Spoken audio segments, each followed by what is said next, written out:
Meu nome é Marina Noura, eu sou aluna na disciplina de Introdução ao Aprendizado de Máquina e eu vou apresentar um artigo que teve uma aplicação de metodologia de Deep Learning em oceanografia física, intitulado Applications of Deep Learning to Ocean Data Interface and Subgrid Parameterization, dos autores Thomas Bolton e Laura Zinn. Essa apresentação ela é dividida em introdução, metodologia, resultados e conclusões. Então, dando início à introdução, diversos movimentos, né, em diferentes escalas de tempo e movimento, ocorrem simultaneamente no oceano. Integrar esses processos físicos e obter uma representação completa da dinâmica oceânica ainda é um desafio bastante significativo no estudo da oceanografia física.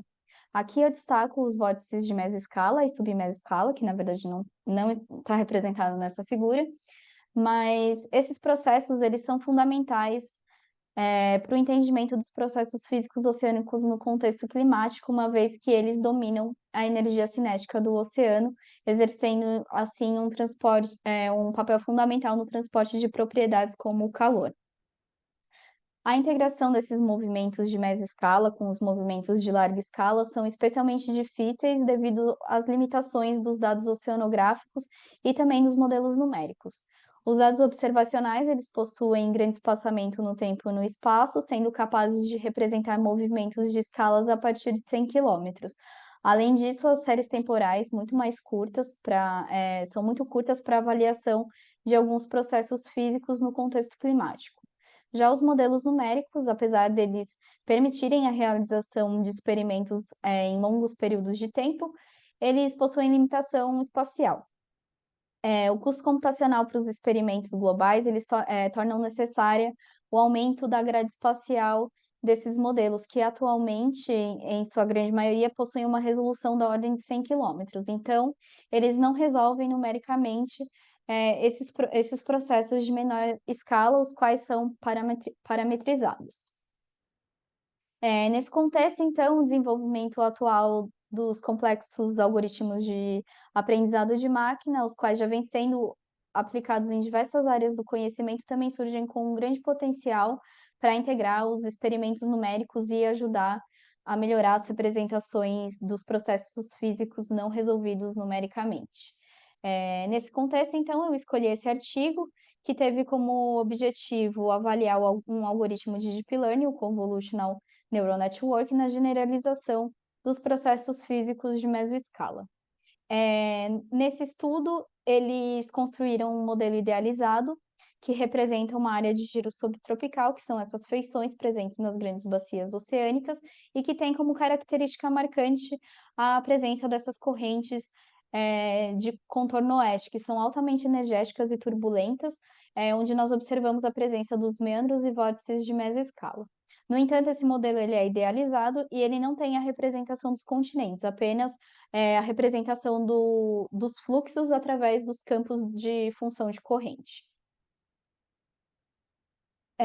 Esses campos, né, de função de corrente, obtidos com o modelo numérico, que é mostrado aqui nesse primeiro mapa, ele tem a ideia de representar dados de altimetria por satélite ou campos de dados numéricos de baixa resolução. Esse campo de função de corrente, ele possui uma grade de 512 por 512 e nela foram definidas 3 sub-regiões, a região 1, que corresponde à borda oeste, que é mais turbulenta, a região 2, que é localizada no contorno leste, que possui um comportamento mais ondulatório e de maior escala, e a região 3, na região sul do giro, que é uma região menos energética. Cada uma dessas 3 regiões, elas possuem uma grade de 160 por 160, mas elas foram reduzidas para uma grade de 40 por 40 para redução do custo computacional para o treinamento das redes neurais. Além disso, o modelo ele possui uma série temporal diária de 10 anos, a qual foi dividida entre conjunto de treinamento e conjunto de validação. Então, os 9 primeiros anos foram utilizados para o treinamento das redes neurais para cada uma dessas regiões, e o último ano foi deixado para validação. Então, os campos de cada uma dessas regiões foi utilizado como entrada da rede neural, ou seja, né, ela foi treinada para cada uma delas, para regiões com dinâmicas distintas, com o objetivo de aprender a estrutura lateral dos vórtices de mesoscala, as estruturas zonais, SX, e meridional, SY. Na etapa de convolução, o kernel, ou filtro, ele desliza sobre a imagem, se sobrepondo em uma janela da matriz de entrada, que tem o mesmo tamanho desse filtro. Nessa parte é calculado o produto escalar, elemento a elemento, que é chamado element-wise, e o passo do deslizamento desse filtro sobre a imagem é definido pelo hiperparâmetro stride, que estabelece o número de pixels em que o filtro se move a cada passo da convolução. E nessa etapa também é aplicada uma função de ativação, que tem o objetivo de introduzir a não linearidade à rede neural. Nesse estudo foi utilizada como função de ativação a Scaled Exponential Linear Unit, que escala os dados em torno da média zero e uma unidade de variância. Durante essa etapa da convolução, a rede neural ela aprende a ajustar os valores dos kernels, que ativam quando eles encontram um padrão de imagem importante, produzindo assim um mapa de características. Após a etapa de convolução, então, é realizada a etapa de pooling, que tem como objetivo reduzir a dimensionalidade da camada anterior. Nesse estudo foi utilizado um método de máximo pooling dentro de uma grade 2x2, ou seja, foi extraído o valor máximo dentro dessas grades 2x2. Por fim, a última camada é a chamada camada totalmente conectada, que conecta todos os neurônios da camada anterior. Nessa parte também também é aplicada a função de ativação, e no final é calculado a loss function, que nesse estudo foi feita pelo método da soma dos erros quadráticos médios. E essa função de perda ela foi otimizada por um método de gradiente descendente, chamado Adaptative Moment Estimation, que também tem um objetivo de reduzir essa função de perda. Todo esse processo de treinamento foi realizado nas 3 regiões, num total de 200 épocas. Por fim, né, uma vez que essas redes neurais foram treinadas para cada uma das regiões, a rede neural foi testada com os resultados do conjunto de validação, correspondente ao último ano do modelo. Então, a partir daí foram obtidas as predições finais das estruturas laterais dos vórtices SX e SY. No entanto, como eu explicado inicialmente, o tamanho da grade da rede neural é de 40 por 40, portanto, para obter uma representação do domínio total do modelo, que é de 512 por 512, os resultados finais de cada subárea de 40 por 40 do domínio foram combinados lado a lado como ladrilhos. Para reduzir os erros de descontinuidade das bordas, esses ladrilhos eles foram sobrepostos e em seguida foi calculada a média. Então, já entrando na parte dos resultados, no geral, os resultados eles mostraram que a rede neural treinada na borda oeste foi a que obteve maior sucesso na generalização de todo o domínio do modelo, obtendo valores quase idênticos ao SX e ao SY verdadeiros, e reproduzindo assim com sucesso a amplitude e a variabilidade correta. Já as redes neurais treinadas na borda leste e na porção sul do giro, elas subestimaram a magnitude de SX e SY. O treinamento com os dados da borda oeste, eles também produziram boa correlação ao longo de todo o domínio, porém, na borda leste, essa correlação ela é negativa. Isso deve-se principalmente à diferença nos fluxos dessas duas regiões, enquanto a gente tem um fluxo mais energético na porção oeste, a região leste ela tem um comportamento mais ondulatório. Uma vez que a região 1 foi a que obteve maior sucesso na generalização do domínio, essa foi a rede neural utilizada para a obtenção dos próximos resultados. Nessa parte dos resultados, a rede neural ela foi testada para novos resultados do modelo numérico, onde eles variaram os parâmetros das forçantes do vento e de viscosidade, que são parâmetros importantes para a geração e transferência de turbulência no oceano. Para esse teste, a rede neural ela também obteve sucesso, permanecendo com altas correlações dentro do domínio do jato, né, na porção oeste, mesmo quando quando a gente tem um cenário de aumento da tensão de cisalhamento do vento para 0,9 newtons por metros quadrados. Já na borda leste, há um enfraquecimento das correlações que pode ser causado pelo aumento do comportamento ondulatório na borda leste e que não é capturado pelas redes neurais. Também foi avaliado o impacto da subamostragem, usando uma nova coleção de redes neurais que foram treinadas.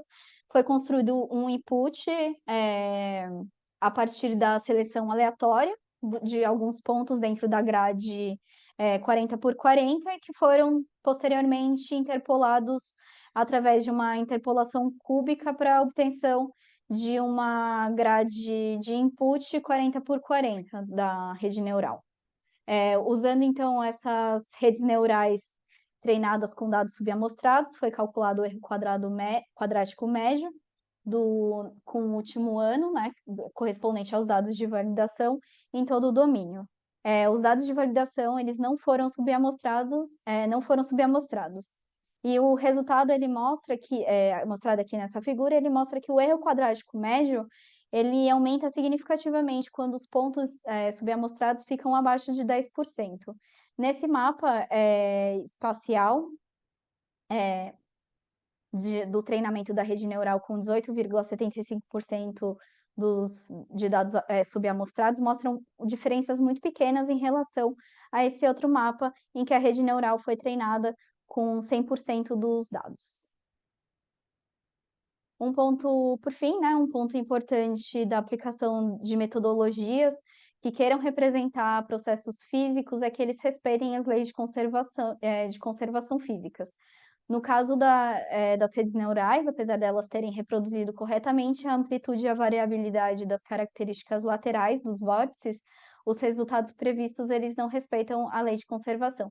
Aqui nas séries temporais das médias espaciais das componentes zonais e meridional da forçante de momento, a média que deveria ser zero, como nos valores verdadeiros, mostra um grande bias, tanto na componente zonal quanto na componente meridional. Para tentar remediar esse viés, os autores eles tentaram algumas abordagens, mas a única que obteve sucesso foi o pós-processamento dos resultados da rede neural, então eles não conseguiram fazer isso por meio de mudanças na arquitetura da rede neural. Por fim, as conclusões dos autores é que a Convolutional Neural Network ela é capaz de reproduzir a variabilidade espacial e temporal dos vórtices de mesoscala. Eles conseguiram obter sucesso em diversos testes de generalização, como eles conseguiram ter uma boa reprodução em áreas desconhecidas, assim como em cenários em que eles variaram os parâmetros que podem alterar a turbulência, e também usando redes neurais treinadas com dados subamostrados. Além disso, eles mostraram que existe uma sensibilidade em relação à região de treinamento. A rede neural com melhor acurácia é aquela que teve um treinamento em uma região de maior turbulência. E, por fim, eles destacam a necessidade de incorporar conhecimento físico a essas redes neurais para garantir a conservação das propriedades físicas.